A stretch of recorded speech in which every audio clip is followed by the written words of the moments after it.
So before starting the course, first let's get these three basic terms defined correctly, because a lot of people use these terms synonymously and some people don't know that there's actually a distinction between these terms according to the API standard. So in terms of a safety valve, it's mainly used for compressible fluids like gases.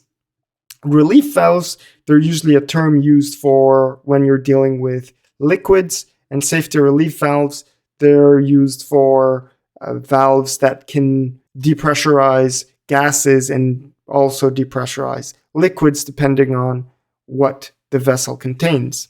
And they're all a spring-loaded pressure relief valve. We're going to study spring-loaded pressure relief valves in detail later in this course, but essentially it's spring that is set to put force against a disc to close the valve.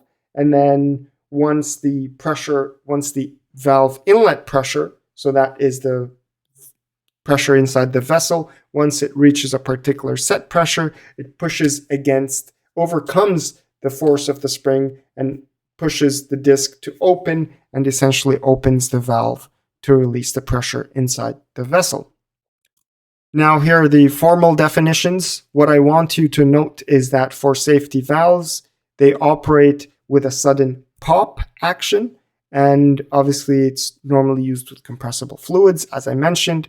For relief valves, now unlike safety valves, the relief valve's opening is proportional to the pressure rise inside the vessel.